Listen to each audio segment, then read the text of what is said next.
Mana terjadi hubungan suami istri ini aktif, kemudian sekarang periodenya lebih singkat jadi 1 tahun. Penyebabnya bisa dari laki-laki, bisa dari perempuan. Ya. Laki-laki nggak boleh makan terong gitu. Loh, kenapa? Ya bisa mandul. Loh, dari mana jalannya gitu kan?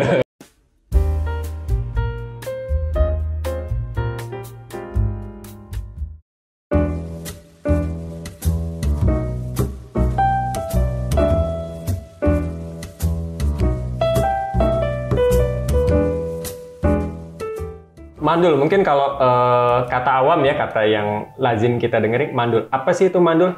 Mandul sih kalau ini sih yang kita ketahui sehari-hari sih, mandul itu nggak punya keturunan ya, nggak punya keturunan, entah itu baik laki-laki atau perempuan.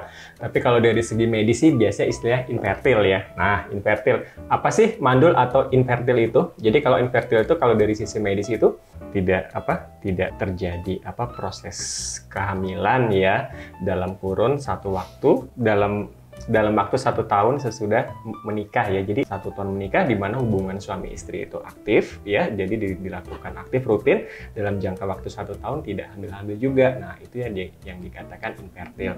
Kalau dulu sih batasannya 2 tahun ya, di mana terjadi hubungan suami istri ini aktif, kemudian sekarang periodenya lebih singkat jadi 1 tahun. Penyebabnya bisa dari laki-laki, bisa dari perempuan ya. Kalau di awam mungkin mandul itu tidak berhasil menghasilkan keturunan gitu.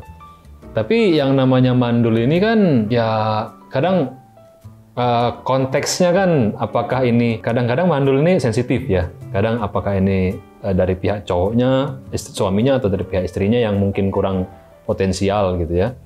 Tapi gimana kalau misalkan katakanlah di luar kota, beda kota ya tinggalnya suami istri. Ketemunya setiap saat, setiap bulan mungkin cuma 2-3 kali atau 2-3 hari gitu ya. Dan setiap ketemu itu memang kebetulan lagi period gitu, lagi dapat, bukan atau mungkin bukan period, period udah pasti nggak mungkin ya. Kalau misalkan lagi tidak di masa ovulasi gitu, tapi aktif melakukan setiap bulan, apakah itu masuk ke mandul gitu dok? Jadi kalau itu kan tadi infertil ya, infertil itu kan tadi dalam kurun 1 tahun di mana hubungan suami istri itu istilahnya rutin ya dilakukan. Jadi kalau misalnya kayak gitu kan berarti kan misal ketemu 3 bulan sekali, misalnya suaminya pelayar lah atau ya, misalnya gitu ya. Itu ya tidak termasuk ya, tidak langsung dibilang yang ya. dikatakan itu kalau rutin hubungan suami istri ya. Jadi ya sering istilahnya ya satu rumah lah ya, satu atap gitu ya. Nah, di mana tapi kalau misalnya terpisah antara jarak atau di mana ketemunya ya mungkin 6 bulan sekali ya dia tidak masuk. Masuk nggak ke dalam itu dok? Kalau misalkan harus di masa ovulasi gitu loh. Misalkan tidak masa ovulasi, hubungan aktif, tapi kebetulan mungkin periodenya pada saat tidak ovulasi. Apakah itu termasuk mandul gitu? Jadi ya sebenarnya sih, nah dengan hubungan suami istri yang teratur ya biasanya sekitar 80%-an ya biasanya sih hamil ya pada tahun pertama ya.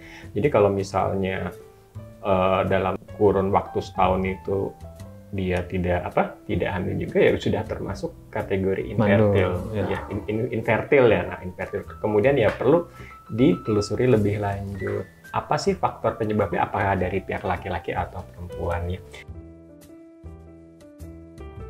Aktivitas tertentu yang bikin infertil atau mandul ya pada laki-laki ya, kebiasaan buruk merokok ya. Merokok itu istilahnya menyebabkan kualitas sperma itu tidak baik ya. Jadi salah satu faktor penyebab kemandulan merokok. Kemudian paparan panas ya, mungkin kalau misalnya sering kerja di daerah dekat mesin ya yang menghasilkan panas, terutama area genital, itu akan berperan penurunan kualitas sperma ya. Jadi kadang orang yang berendam air hangat itu spermanya ini rontok semua ya.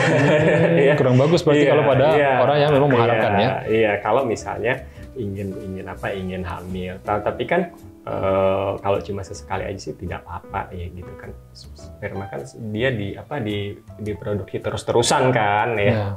Sebenarnya kalau misalnya bisa menghindari rokok, kemudian paparan yang panas, kemudian minuman beralkohol itu juga mempengaruhi kualitas sperma ya. Kemudian beberapa jenis obat-obatan juga akan berpengaruh ke kesuburan ya, terutama buat cancer ya, itu mematikan sperma. Mematikan sperma. Kalau makanan, saya rasa tidak ada secara spesifik satu makanan yang menyebabkan infertil gitu ya. Tapi kalau berlebihan mungkin menyebabkan obesitas atau tidak langsung gitu. Tidak langsung ya. Kalau secara spesifik makanan ini tidak boleh nanti bisa mandul ya, enggak gitu loh. Pernah saya dengar kalau mitos ya, laki-laki tidak boleh makan terong gitu. Loh, kenapa? Ya bisa mandul. Loh, dari mana jalannya gitu kan? Ya itu nggak terbukti sih, itu mitos ya. Kalau dari segi kebanyakan makan, obesitas, ya itu mungkin tadi mempengaruhi juga ya dok ya. Kalau dari bukan aktivitas sih, tapi lebih ke kalau dari di anak sering ya ada penyakit tertentu yang memang komplikasinya kalau kena di anak laki-laki lebih resiko untuk infertil. Itu namanya gondongan. Jadi gondongan itu agak hati-hati pada anak laki-laki, jarang sekali kena dan lebih jarang lagi komplikasi radang orkitis ya, atau radang testis ya. Cuma kalau kena biasanya kemungkinan tinggi untuk mandul. Tapi ada vaksinasinya sekarang sudah ada untuk mengurangi risiko komplikasi tersebut gitu. Iya, mandul ya nggak punya keturunan sih sebenarnya. Iya sih. Jadi kalau mandul, apakah mandul diturunkan? Sebenarnya kalau secara langsung sih enggak ya. Tapi kalau misalnya ada suatu penyakit tertentu yang menjadi predisposisi yang bisa memacu ke arah kemandulan sih bisa gitu ya. Seperti misalnya pada orang yang punya penyakit autoimun ya, nah itu kemungkinan untuk punya keturunan ya. Terutama misal pada perempuan ya, jadi kalau misal untuk hamil pun kadang sulit ya, harus benar-benar di program ya. Tapi bukan berarti tidak mungkin bisa. Misalnya orang tuanya mandul, ya dia ya belum punya anak dong. Kayaknya enggak sih ya kalau saya. Kayaknya enggak sih kalau genetik. Jadi tidak secara genetik diturunkan. Ya. Aktivitas, penyakit, kebiasaan makan, gitu ya. Cedera mungkin itu juga tidak secara langsung. Tapi nggak langsung ya. Tidak langsung. Jadi secara genetik sih jawabannya sih enggak ya. Mengobati kemandulan ya, pertama ya harus dilihat dulu ya. Jadi penyebabnya dari mana, dari pihak laki-laki atau perempuan ya. Jadi kalau misalnya dari laki-laki ya paling gampang analisa sperma, cek spermanya. Jadi kalau misalnya kurang ya tinggal diterapi ya. Kemudian kalau dari perempuan dicek organ reproduksinya, rahim dan kedua indung telurnya, kemudian saluran telurnya. Kalau misalnya bagus semua ya bisa dilakukan program kehamilan ya. Atau kalau misalnya saluran telurnya buntu atau apa, nggak bisa hamil secara normal ya dengan bayi tabung ya. Seperti itu. Jadi harus tergantung jadi penyebab kemandulannya apa, kemudian terapinya juga spesifik. Jadi tidak ada secara garis besar obat mandul ini tidak ada. Jadi tergantung penyebabnya sih. Kalau pada laki-laki mungkin ya tadi dikurangi konsumsi alkohol, merokok, olahraga yang cukup, terutama aerobik ya. Kalau pakai celana jangan terlalu ketat, ya berarti ya nanti kena panas. Double ya, taruh handphone jangan di kantong mungkin. Oke, sekian dari kita. Mudah-mudahan bermanfaat. Kalau ada pertanyaan atau komentar boleh di kolom komen.